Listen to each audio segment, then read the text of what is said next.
बिस्मिल्लाहिर्रहमानिर्रहीम। अस्सलामुअलैकुम नाज़रीन, तारीख की दुनिया में खुश आमदीद।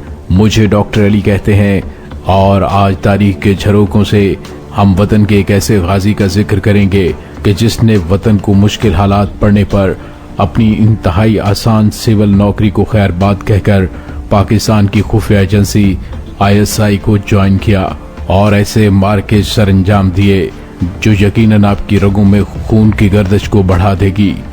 वीडियो की तफसील में जाने से पहले हमारे चैनल को सब्सक्राइब कर लीजिए और बेल आइकन को जरूर दबा दीजिएगा ताकि हमारी आने वाली खून गरमाने वाली वीडियो सबसे पहले आप तक पहुंच सकें। नाज़रीन, उस गुमनाम हीरो की दास्तान हम आपको उन्हीं की जुबानी सुनाएंगे। 1965 और 1971 की जंगें देखने के बाद बिलाखिर जनवरी 1972 के दूसरे अशरे में मैंने मुलाजमत से इस्तीफा दे दिया। 1 माह का नोटिस पीरियड पूरा करके मैं अपनी फैमिली को अपने आबाई गांव छोड़कर रावलपिंडी और अफवाज पाकिस्तान के एक इंतहाई हसास इदारे में जाकर खुद को किसी भी किस्म के खतरनाक काम करने के लिए रजाकाराना तौर पर पेश कर दिया। इदारे के हुकाम पहले तो बहुत हैरान हुए कि इस मायूसी के दौर में एक सिविलियन इस तरह खुद को किस तरह बतौर रजाकार पेश कर रहा है। तकरीबन 20 रोज मेरे मुख्तलिफ इक़साम के इंटरव्यूज होते रहे और इस दौरान उन्होंने अपने ज़राए से मेरे पूरे माजी को खंगाल डाला। जब वो पूरे मुतमईन हो गए तो उन्होंने मुझे दरपेश आने वाली मुश्किलात, जिंदगी के खतरे और पकड़े जाने की सूरत में इंतहाई तशद्दुद से डराना चाहा, क्योंकि वो चाहते थे कि उस इदारे के लिए काम करने का मेरा इरादा अगर महज एक वक्ती जुनून है तो मैं वापस लौट जाऊं। लेकिन मेरी साबित कदमी से जब उन्होंने देखा कि मैं वक्ती जुनून का शिकार नहीं बल्कि अपने वतन के लिए बड़ी से बड़ी कुर्बानी देने को दिल की गहराइयों से तैयार हूं, तो पहली मुलाकात से 1 माह के अंदर मुझे बाकायदा तौर पर इदारे में शामिल कर लिया गया और 1 हफ्ते के अंदर मेरी तरबियत शुरू कर दी गई। मेरी तरबियत के लिए 6 माह की मुद्दत मुकर्रर की गई, जो मैंने 4 माह और चंद रोज में मुकम्मल कर ली। मुल्क की सलामती के पेश नज़र तरबियत की तफसीलात मैं आपके साथ शेयर नहीं कर सकूंगा। मुख्तसर सिर्फ इतना अर्ज करता चलूं कि बेपनाह जिस्मानी मुशक्कत, जूडो, कराटे और स्ट्रैटिक एंड मोबाइल सर्विलेंस के तरीके सिखाए गए और अगर खुद फंस जाऊं तो उनसे बचने के तरीके भी। और सबसे अहम, इस दौरान मुझे मुकम्मल तौर पर एक भारतीय शहरी बना दिया गया। उनके तौर तरीके, रस्म व रवाज, जुबान और सियासी और माशरती जिंदगी के अलावा भारतीय फौज से मुतल्लिक तमाम मालूमात मुझे याद करवा दी गईं। उनकी ट्रेनों और बसों के अड्डों, शहरों, सूबों, गर्ज के हर वो बात जिसकी एक पढ़े लिखे भारतीय से तवक्को की जा सकती है, वो इस तरह मेरे दिमाग में बिठा दी गई कि मैं एक मुकम्मल भारतीय शहरी का रूप धार गया।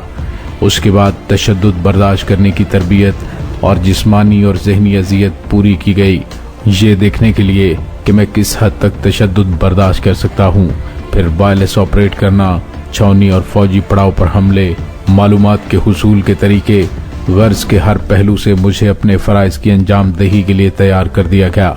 नाज़रीन, मेरी जिंदगी की सबसे पहली मुलाजमत साबिक मशरकी पाकिस्तान चिटागांग में एक मारूफ चाय की कंपनी में चाय की ब्लेंडिंग की थी। मुझे भारत में पोशीदगी फराहम करने के लिए वो बहुत काम आई। मैं खुली चाय के एक ताजिर के तौर पर हर छावनी में जा सकता था। मैं मुंबई में न्यू टाग पाउडर का रिहायशी था और वहीं मुकम्मल इंतजाम था कि अगर कोई मेरे दिए हुए एड्रेस से मेरा पूछे तो उसे पता चलता कि विनोद चोपड़ा, जो कि मेरा मिशन के दौरान नाम रखा गया था, वो यहाँ रहता है और चाय का कारोबार करता है। नाज़रीन, तरबियत का आखिरी हिस्सा पाकिस्तानी छावनी से मतलूबा मालूमात हासिल करना थी और यही मेरा इम्तिहान था, जिसमें मैंने न सिर्फ मतलूबा मालूमात ही हासिल की बल्कि उसके लिए बाज हसास खुफिया राज भी मालूम करके अपने असातिज़ा को दे दिए। चुनांचे मुझे ग्रुप लीडर के तौर पर सेलेक्ट कर लिया गया। मेरे ग्रुप में 4 साथी थे जो अफवाज पाकिस्तान में मुख्तलिफ कामों के माहिर थे। ये वायरलेस टेक्नीशियन, ब्लास्टिंग के माहिर, दौरान मिशन खतरे को भांपने वाले, यानी हमारी निगरानी करने और कहीं फंस जाएं तो दुश्मन को ज़ेर करने या हलाक करने वाले थे। नाज़रीन, गर्ज के ये एक मुकम्मल ग्रुप था। बहैसियत ग्रुप लीडर के वो मेरा हर हुक्म मानने के पाबंद थे और खुद अपने फैसले से कोई काम अंजाम देने की इजाज़त नहीं थी। हम सब ने अलग अलग रहना था और वो मेरे बगैर आपस में राबते नहीं कर सकते थे। मुझे उन सब की रिहाइश का इल्म रखना था, लेकिन उन्हें मेरी रिहाइश का इल्म नहीं होना चाहिए था। भारत में अपने हमदर्दों से राबते करने की सिर्फ मुझे इजाज़त थी। गर्ज के हम 5 अफराद की ये छोटी सी फौज अपने मिशन के लिए बिल्कुल तैयार थी और हमें 24 घंटे के नोटिस पर अपने मिशन पर रवाना होना था। यहाँ पे एक बात मजीद बताता चलूं कि हम पांचों को पहली बार तरबियत मुकम्मल करने के बाद चंद ही लम्हों के लिए मिलाया गया था और एक दूसरे से मुतल्लिक तफसीली मालूमात किसी को नहीं थी। नाज़रीन, ये ऐसी मुहिम के लिए इंतहाई अहम एहतियातें हैं जो कि ली जाती हैं ताकि अगर कोई दुश्मन की गिरफ्त में आ जाए तो तशद्दुद बर्दाश्त ना कर सकने की सूरत में अपने बाकी साथियों से मुतल्लिक ना बता सके।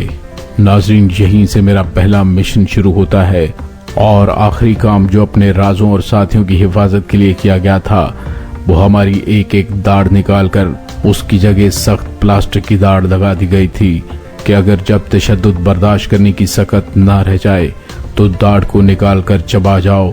दाढ़ में साइनामाइड भरा हुआ था। दुश्मन को राज बता के गद्दार कहलाने से बेहतर है कि मौत को गले लगाकर शहीद हो जाओ ताकि आइंदा नस्लें तुम पर फख्र करें।